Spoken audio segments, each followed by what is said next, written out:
चलिए दोस्तों, आज हम करेंगे CHSL लाइव मॉक का सोल्यूशन। आशा है कि आप लोगों का रिवीजन अच्छा खासा चल रहा होगा और ये पीक पॉइंट है। आपकी जितनी भी कैपेसिटी है सब लगा दो, कल को ये कहने को ना रह जाए कि काश और मेहनत कर लेते। ठीक है, चलो फिर स्टार्ट करते हैं। देखते हैं पहला सवाल। कह रहा बेकरी M और N द्वारा बेचे गए प्रति केक लागत इतनी है, तो बेकरी Q द्वारा बेचे गए प्रति केक की लागत क्या है। तो M और N ये दिया गया, यानी कि 27 27 बराबर में, ये तो ओरल वाला सवाल है, 39 में गुणा 5 करना है हमें। 27 पंजे 135, यानी कि 5 ने 45, 5 3 15 और 4 19। अगला सवाल, इसको देखो, ये तो बहुत आसान है। ऊपर देखो कॉस स्क्वायर ए कॉमन ले लिया, 1 माइनस साइन स्क्वायर है। 1 माइनस साइन स्क्वायर ए क्या होता है, कॉस स्क्वायर है। कॉस स्क्वायर ए अपॉन कॉस स्क्वायर ए कट जाएगा, क्या दे देगा, 1 प्लस का 2 यानी कि 3। इसमें पेन भी चलाना नहीं था। अगला सवाल, करे एक वस्तु को 800 रुपए में बेचने पर अर्जित लाभ इतने में बेचने पर हुई हानि का इतना है। तो 25% का लाभ। देखो कहीं सेंटर पे CP रहा होगा। 275 में बेच रहे हैं तो उसको लॉस हो रहा है, 800 में बेच रहे हैं तो उसे प्रॉफिट हो रहा है। कह रहा हानि का 20 गुना, यानी कि ये अगर ये 1 है तो 20 है। समझ में आ गई। इनका डिफरेंस यहां से देखेंगे तो कितना हो रहा था, 21, क्योंकि यहाँ पर लास्ट से स्टार्टिंग तक जाएंगे तो पूरा 21 हो जाएगा। और इधर अगर डिफरेंस देखेंगे तो कितना आ जाएगा, 800 से 200 गया तो कितना बचेगा, 600। 600 से 75 कम कर देंगे तो 525 बच गया, 525। अब यहां से अगर एक बराबर निकालेंगे तो 21 दूनी 42, 21 पंजे 105। ये क्या आया, ये एक वैल्यू इसकी आई। यानी कि अगर हम CP लिखते तो क्या आ जाता, 275 प्लस का 25 यानी कि 300 आ जाता। अब 125% निकालना था तो 12 3 36 हो जाता, 36 1 37 375। अब इसको देखो, इतनी कैलकुलेशन करने के बाद आपको कुछ करना नहीं था। जैसे ही जीरो कटे, ऑप्शन भी तो देख के चलो, जीरो तो कहीं से आना ही नहीं है, तो कुछ भी सेकंड बच रहे उसको बचाओ। कह रहे यदि E के 20% छात्रों का स्थानांतरण इस प्रकार होता है कि वे A और C में समान रूप से वितरित हो जाते हैं और उनके 10% शिक्षकों का स्थानांतरण A में हो जाता है, तो निम्नलिखित में से किस स्कूल का छात्र शिक्षक का अनुपात D के सबसे निकट होगा। तो सबसे पहले E की बात करते हैं, यानी कि 10 90 का 20% किया हमने तो ये कितना आ गया, 18। यानी कि 9 चले गए A में और 9 चले गए C में। फिर 70 का अगर हमने 10% निकाला तो कितना हो गया, 7। ये किस में चला गया, A में चले गए, यानी कि ये टीचर थे, ये स्टूडेंट थे। तो अगर हम A के लिए बात करें, A के लिए तो A में 50 और 9 59 हो गए छात्र, और टीचर 30 और 7 37 हो गया। B के लिए तो हमें कुछ करना ही नहीं था, यानी कि 7/5 था। C के लिए हमें क्या करना है, C में भाई ये बढ़ गए थे स्टूडेंट, यानी कि 89 अपॉन में 60 हो गया। ठीक है, और D के लिए तो हमें पता है 2 3 6 2 दूनी 4 है। E के लिए क्या हुआ कि ये 18 कम हो गए, यानी कि 90 से 10 चला गया तो 80 से 8 कम करेंगे 72, और 7 टीचर कम हो गए, यानी कि ये 63 हो गया, यानी कि 9 8 72 9 7 63 हो गया। अब वो ये कह रहा है सबसे निकट कौन सा है। जो भी आसान है सबसे पहले उसको कर लेते हैं, यानी कि ये हो जाएगा 14 पंजे 70 हो गया। इधर करेंगे तो 6 एकम 6 2 बचा, 6 चौक 24 5 बचा, 6 अट्ठे 48 हो गया, और 6 तियां 18 हो गया। तो इसी तरीके से 6 तियां 18 फिर से हो जाएगा, चलता रहेगा। ठीक है, यहाँ पर करेंगे ये 1.5 आ गया। इधर अगर हमने किया तो ये आ जाएगा 7 एकम 7 1 बचा, 7 एकम 7 3 बचा, 7 चौक 28 हो गया। यानी कि ये तो बहुत दूर है। यहाँ पर हमने किया, अच्छा पॉइंट एक और आ जाएगा भाई, मैं कहूँ कि इतना पास पहुंच गए थे, 3 यानी कि ये तो होगा नहीं, और ये 1.4 से ज्यादा तो ये आ रहा। अब बचा हमारे पास केवल क्या, A। तो A को भी डिवाइड करके देख लेते भाई, 37 59, यानी कि पहले तो एक बार जाएगा, तो 9 से 7 गया 2, 5 से 3 गया 2, पॉइंट लगाया और 0 बढ़ाया, तो यहाँ पर 8 तियां 24 भी ज्यादा है। ठीक है, 6 तियां 18 हो जाएगा, तो वो भी ज्यादा हो जाएगा। 5 7 35, 5 तियां 15 और 3 18, 10 से 5 गया 5, 11 से 8 गया तो 3 हो गया। अब यहाँ पर फिर से एक 0 बढ़ाएंगे तो ये चला जाएगा 35। ठीक था बिल्कुल, 9 बार ये जाएगा 59। अब यहाँ पर देखो, अगर हम यहाँ पर इतना ही रखते हैं 59, क्योंकि 9 3 27 हो रहा है, इतना चला जाना चाहिए। इनका अगर डिफरेंस देखोगे, यहाँ पर अगर 0 बढ़ा लें तो 8 हो गया, यानी कि 10 से 8 गया तो 2 हो गया, 0.2 आया, यानी कि 0.02। इनका अगर डिफरेंस देखते हैं तो 1.59 0.50, यानी कि यहाँ पर क्या आ गया 0.09 का डिफरेंस। तो सबसे पास में तो यही रहा ना। ठीक है, थोड़ा सा कैलकुलेटिव था सवाल, अगला सवाल करते हैं भाई। इसको देखो देखो इसमें गलत होने के भी चांस बहुत रहते हैं, बहुत इत्मीनान से किया करो ऐसे सवालों को। सबसे पहले ब्रैकेट सॉल्व करते हैं, तो 9 तियां 27 2 29 हो गया, और यार 4 तियां 12 1 13 तियां 39 कर लिया, बटे में 9 कर लिया। अब इतना आप स्टेप्स कटिंग कर पा रहे हो तब तो अच्छी बात, नहीं कर पा रहे तब भी कोई बात नहीं, सवाल तो हो ही जाएगा। 21 बटे में 4 हो गया, गुड़े में 8 बटे में 7 हो गया, 7 तियां 21 4 दूनी 8 यानी कि 6 हो गया, तो 9 छक्का 54 यानी कि 44 बटे में 9 आ गया इधर, और गोड़े में 9 बटे में 7 था, प्लस में 7 दूनी 14 5 19 बटे में 7 था, कैंसिल आउट हो गया, 63 बटे में 7 यानी कि 9 आंसर। अगला सवाल कराए गए त्रिभुज एबीसी में एई कोण ए का कोण समद्विभाजक है, एएफ परपेंडिकुलर बोल दिया था बीसी। चलो ठीक है, ये हो गया ए, ये हो गया बी, ये हो गया सी। एंगल ए हमको दे दिया था 64 डिग्री, एंगल बी दे दिया था 88, और यहां से इसको हमने ड्रॉ किया, ये हमारे पास 90 डिग्री, ये हमने इसको ड्रॉ कर लिया, ये हमारे पास एंगल वाइज सेक्टर आ गया, जो क्या था एएफ था, और एई कोण समद्विभाजक। ये वाला निकालना देखो आसान हो गया, 180 माइनस का 88 प्लस का 64, तो 8 4 12 हो गया, हाथ से लगा 1 9 6 15 हो गया, 180 से 150 गया 30, 30 से 2 कम कर देंगे तो कितना बचेगा 28, तो ये 28 आ गया। अब हमसे जो एंगल ये पूछा गया ये डायरेक्ट रिजल्ट होता है, बटे में 2 हो जाएगा, तो 44 माइनस का 14 यानी कि 30 डिग्री। ये देखो 90 डिग्री हमने इसी साइड बनाया, ये बड़े एंगल के साइड ही बनता है, इसलिए इस तरीके से बनाया था। अगला सवाल करा लक्ष्मण कार्यशील भागीदारी होने के कारण लाभ का 20% वेतन के रूप में प्राप्त करता है, शेष को लक्ष्मण राम वीर के बीच में इतने के अनुपात में बांटा जाता है। यदि लक्ष्मण को 4 लाख रुपए प्राप्त होता है तो वीर का लाभांश कितना है? तो सबसे पहले देखो 2 1 और 5, ये लक्ष्मण हो गया, ये राम हो गया, ये वीर हो गया।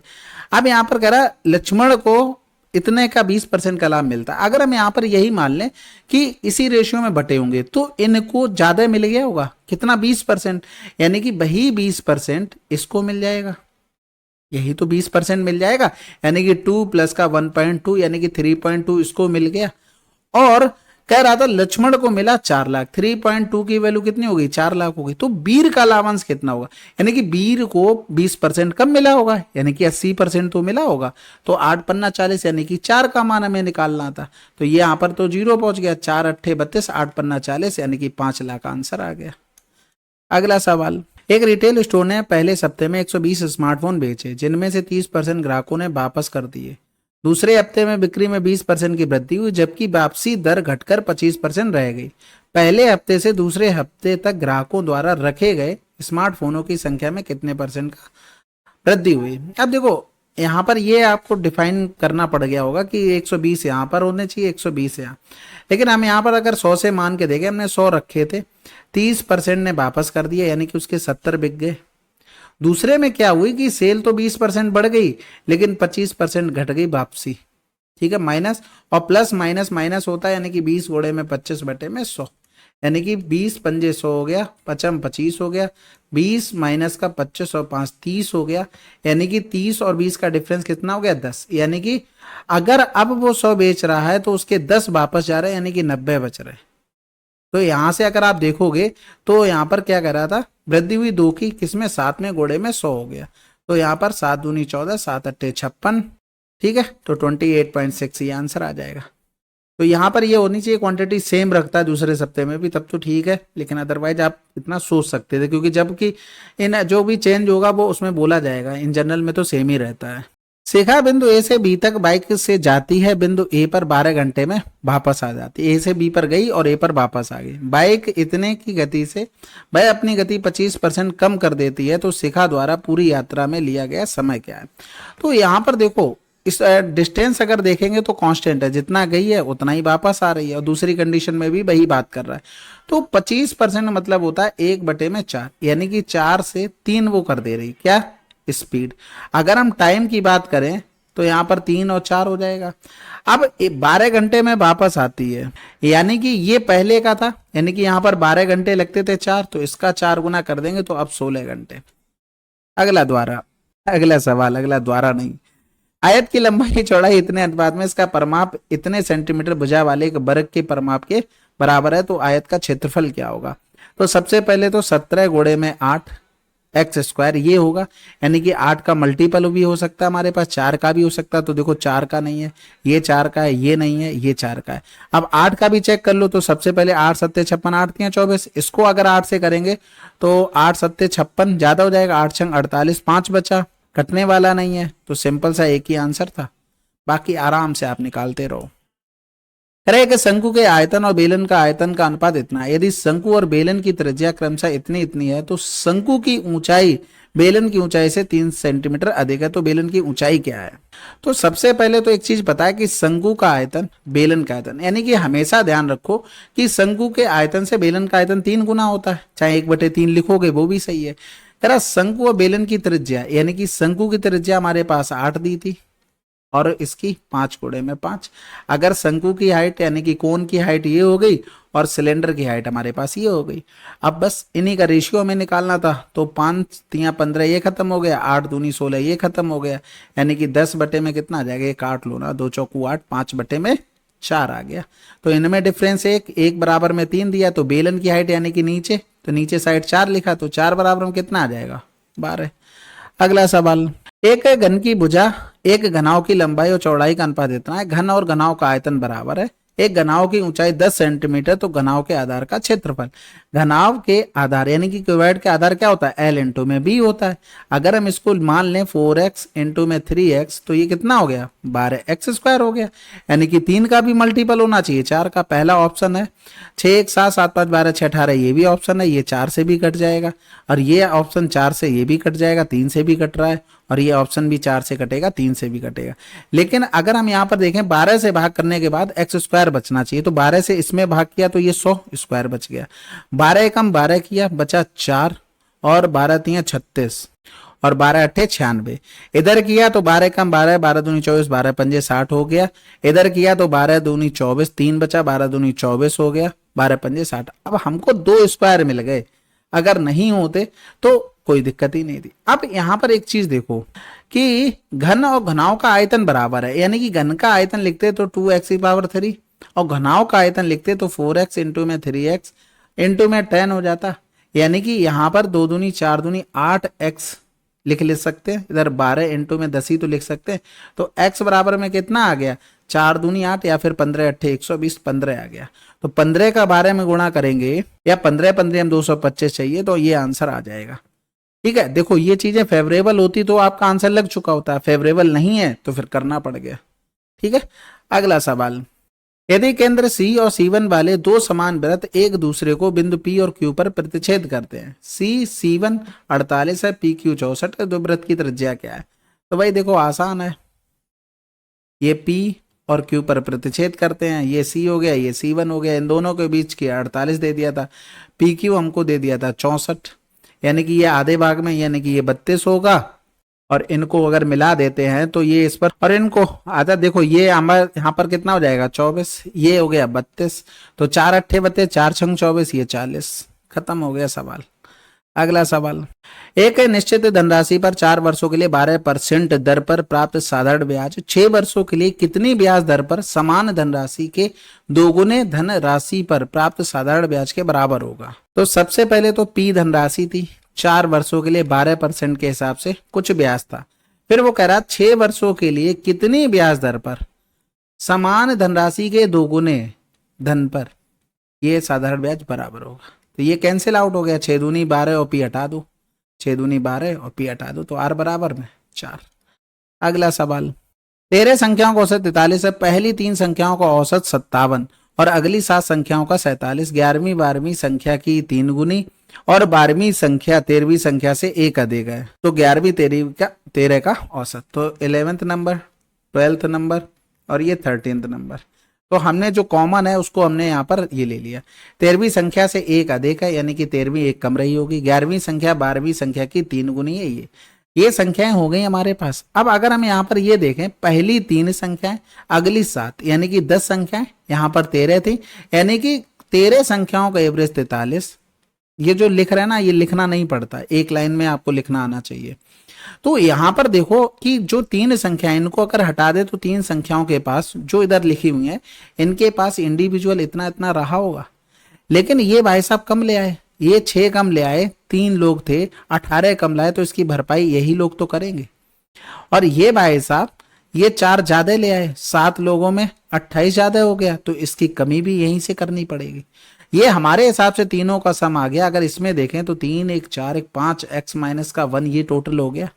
कह रहा 11वीं और 13वीं का हमें एवरेज बनाना है, यानी 11 और 13वीं का अगर देखें 4x माइनस का 1 y में 2 ये हमें बताना है। तो ये आ जाएगा 2x माइनस का 0.5 ये समथिंग आएगा। देखते हैं जो बनेगा भाई।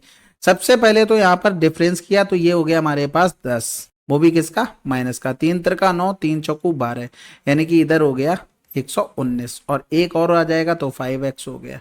तो यहाँ पर लिख देंगे 120 हो गया, तो 5 दूनी 10 5 चौको 20 ये x का मान, यानी कि 24 दूनी 48 माइनस का 0.5, 48 से गया 47.5। अगला सवाल, ये चीज डायरेक्ट लिखी जाती है, ठीक है, ये आपको आना चाहिए, क्वेश्चन में देखते ही रफ पेज पे ऐसी प्रैक्टिस हो आपकी। कह रहा 12 महिलाएं और 16 पुरुष एक साथ 4 दिनों में काम पूरा कर सकते हैं। समान काम को पूरा करने में एक महिला को अकेले 80 दिन लगते हैं। तो समान काम को पूरा करने के लिए एक आदमी को कितने दिनों की आवश्यकता होगी। तो डायरेक्ट लिख लो भाई, 16 चौकू 64 पुरुष बराबर में 12 चौक 48, यानी कि 80 से 40 गया तो 40 बचा, 8 कम कर देंगे तो 32 मैन, यानी कि पुरुष और मैन की एफिशिएंसी आ गई 1/2। भाई हमने कुछ नहीं किया, 12 महिलाएं 16 पुरुष, ये गुणा करोगे 4, ये यहाँ पर महिला 80, बस इसी को कर लिया। तो अगर टोटल वर्क लिखोगे तो 80 दिन में महिला एक कर रही थी, एक महिला एफिशिएंसी 2 थी, ठीक है। अब क्या हुआ, तो समान काम को पूरा करने में एक आदमी करेगा, एक आदमी की एफिशिएंसी कितनी है, एक है, तो 160 लग जाएंगे।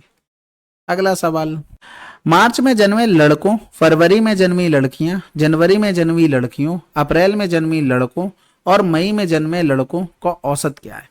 बहुत इत्मीनान से करना है। सबसे पहले देखो ये वाइज लिखे, तो लड़कों की बात कहां पर हो रही, देखो मार्च में लड़कों की बात हो रही तो लिखते जाओ 155, फिर यहाँ पर हो रही थी लड़कियों की लड़कों के, अप्रैल में लड़के और मई में भी लड़के, तो अप्रैल में लड़के अगर देखेंगे तो 145, मई में देखेंगे तो 100 हो गए, ठीक है। अब बाकी लड़कियों की देखो, फरवरी में लड़के, क्योंकि आप अगर मिक्सअप कर देंगे तो थोड़ा या तो सोच लो, इतना नहीं तो कोई बात ही नहीं, इतना आसान है भाई। 130 हो गया जनवरी में, बस इसी की बात थी, यानी कि 5 और 5 10 15 हो गया, हासिल लगा 1 हो गया, तो 6 4 10 6 16 3 19 हो गया, हासिल लगा 1 2 2 3 4 5 1 6 बटे में 5 कर दो तो 5 एकम 5 हो गया, 5 3 15 5 9 45। अगला सवाल, एक शहर की जनसंख्या इतने लाख है और इसमें प्रत्येक वर्ष 8% की वृद्धि होती है। यदि 3 वर्ष बाद प्राकृतिक आपदा के कारण जनसंख्या इतने % की मृत्यु हो जाती है तो और जनसंख्या इतनी पलायन कर जाती है तो 3 वर्ष बाद शहर की कुल जनसंख्या कितनी है। तो सबसे पहले तो प्रत्येक वर्ष इतनी बढ़ रही थी, यानी कि 108 बटे में 100, 108 बटे में 100 और 108 बटे में 100। भाई 3 वर्ष बाद क्या हुआ, यही सब कहानी बची है, यानी कि यहाँ पर भी कुछ परसेंटेज आई होगी, फिर पलायन कर गई, यही कुछ परसेंटेज कम हो जा रही होगी। लेकिन यहाँ पर देखो ये 9 कितनी बार आ रहा, 3 बार आ रहा, तो 9 का मल्टीपल देख लो, 5 3 8 1 9 खत्म, 9 1 10 हटा दो, 5 3 8 1 9 खत्म, 2 1 3 हटा दो, 5 3 8 1 9 9 ये हो सकता है, 5 3 8 1 9 खत्म, 6 1 7 नहीं होगा, आंसर लगा दो, बाकी आराम से आप कैलकुलेशन करते रहो। फिर अगला सवाल, एबीसी एक वृत्त के अंतर्गत और ए के विपरीत चाप बीसी पर एक बिंदु डी इस प्रकार है कि बीडी बराबर सीडी, बीएसी 70 डिग्री है, एबीडी 85 है, तो बीसीए का माप क्या है। तो एबीसी एक वृत्त के अंतर है, ठीक है भैया, बना लेते, ए हो गया, ये बी हो गया, ये सी हो गया। कह रहा था ए के विपरीत चाप बीसी पर डी इस प्रकार है कि बीडी और सीडी ये दोनों बराबर है। बी ए सी हमको 70 दे दिया था, A B D 85, A B D यानी कि ये पूरा 85 दे दिया था, और तो पूछा गया बी सी ए का मान, ये वाला हमसे पूछा गया था। तो ये सिंपल है भाई, 110 ये हो गया, तो बचा कितना हमारे पास 70 है, यानी कि ये 35, तो ये 35 रहा होगा, ठीक है। जब ये 35 35 तो आमने सामने के एंगलों का सम क्या होता है, 180 होता है, यानी कि थीटा प्लस का 35 प्लस का 85 बराबर में 180 लिख सकते थे, बिल्कुल। तो ये 8 3 11 1 12 120, यानी कि थीटा कितना आ गया 60 डिग्री, ठीक है ना। अगला सवाल, कह रहा है कुछ पुस्तकें दो विद्यालय बाई और जेड के सभी विद्यार्थियों के बीच इतने अनुपात में इस प्रकार वितरित की जाती हैं कि प्रत्येक विद्यार्थी को केवल एक पुस्तक प्राप्त होती है। बाई और जेड में लड़कों की कुल संख्या 360 है, जबकि बाई और जेड में लड़कियों की संख्या 300 और 115 है। बाई में लड़कों की संख्या क्या है? तो यहां पर अगर हम टोटल x मान लें और ये भी x मान लें तो 20x प्लस का 1 प्लस में 11x इंटू में 1, ये टोटल टॉफियां बटी होंगी। और टोटल स्टूडेंट है कितने? देखो 360, भाई टोटल कुल लड़के हैं ना, और इनको जोड़ देंगे तो यहाँ पर हो जाएगा 5, 6 और 1 7 हो गया, 3 3 6 1 7 हो गया। यहाँ पर ये बराबर हो जाएगा, यानी कि इधर जोड़ेंगे तो 1 3 और x बराबर में 7 7 5 हो गया, और इसको काटेंगे तो x बराबर कितना आ जाएगा? 25 आ जाएगा। तो पूछा बाई में लड़कों की संख्या, तो बाई में अगर टोटल हम देखते तो 11 गुणे में 25 यानी कि 275 आ गया। और बाई में, अच्छा बाई के लिए बात कर रहा था, सॉरी सॉरी सॉरी, 20 गुणे में 25 होगा, 25 दूनी 50, 500, 300 अगर माइनस कर देंगे तो 200 आ जाएगा। अगला सवाल करा वृत्त के बाहर बिंदु एक बिंदु P से दो छेदक सेकंड PV और PCD, ठीक है, PA इतना इतना इतना दिया गया, तो ये तो आसानी होगा। तो यहाँ पर दो छेदक रेखाएं थी, ये हो गया PAB, PCD, PA हो गया 5.2, PB हो गया 8, ठीक है, PC अच्छे लेवल के क्वेश्चन लग रहे हैं, मतलब थोड़ा कैलकुलेटिव टाइप के, तो आसान है भाई, आपको पता है ना रिजल्ट, PA इंटू में PB बराबर हो जाएगा PC इंटू में PD। तो PA हमारे पास 5.2, PB हमारे पास 8 हो गया, ये 4.8, ये हमको निकालना है। तो 8 छंग 48 हो गया, ठीक है, पॉइंट से पॉइंट हट चुका है, 26/3, यही आंसर। अगला सवाल, मार्च में ABC द्वारा बेचे गए उत्पादों की औसत संख्या तथा अप्रैल DEC द्वारा बेचे गए उत्पादन की औसत संख्या का अनुपात क्या है? तो प्रोडक्ट सोल्ड इन मार्च और अप्रैल, ABC ये रहे हमारे पास, वो भी मार्च की बात कर रहा है, तो इनको हमें जोड़ना पड़ेगा। तो सबसे पहले 0 हो गया, 5 4 9 7 16 हासिल लगा 1 हो गया, 7 हो गया, 7 और 2 9 9 9 18 हासिल लगा 1, यानी कि 286।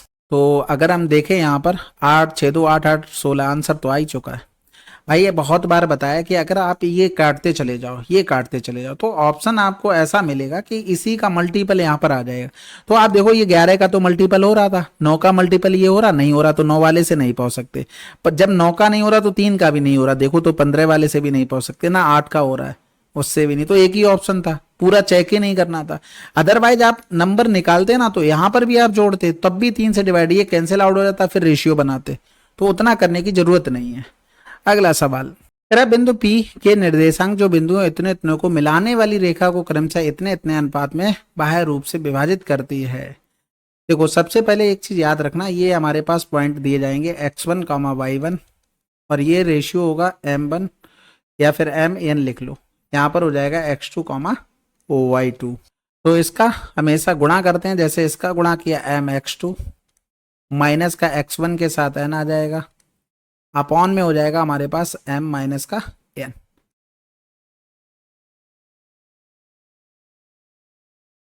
बोलते हैं निर्देशांक x एक्सेस के, और y के लिए लिखेंगे सेम चीज, m y2 माइनस का n y1 अपॉन में m माइनस का n। तो यहाँ पर हमें ये 1 कॉमा में 5 दिया था, कलर चेंज कर लें, कर लेते हैं। यहाँ पर हो गया 3 कामा माइनस का 7, ये हो गया 3 7।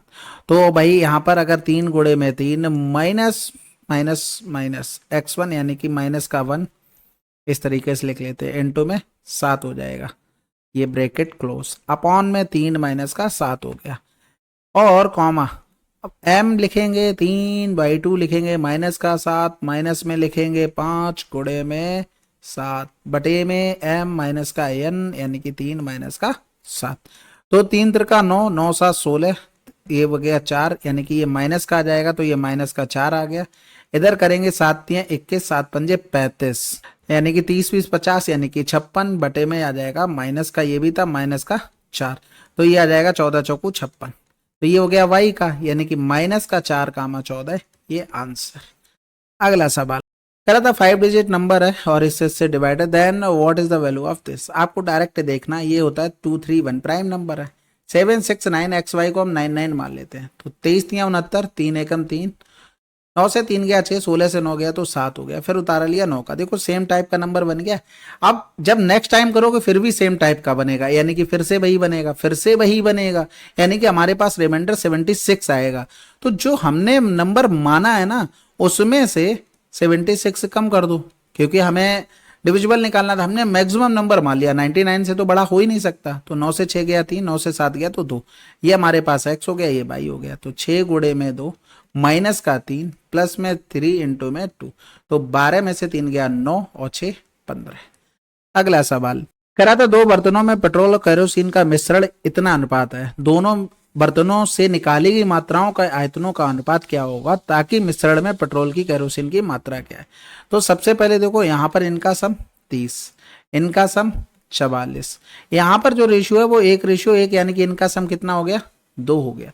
अगर हम इनका एलसीएम लें तो 44 हो गया, तो 44 में ये भी चला गया, ये भी चला गया, इसका 2 चला गया, लेकिन 15 रह गया, तो हमारे पास ये टोटल बन गया, यही तो बना जाकर, यानी कि 15 चौकू 60 हो गया, 15 चौकू 60 हो 66। जब हमने 30 को अगर 660 बनाना है, 30 को अगर 660 बनाना तो 22 का गुणा, इसको अगर बनाना है तो 15 का गुणा, इसको अगर बनाना है तो 330 का गुणा।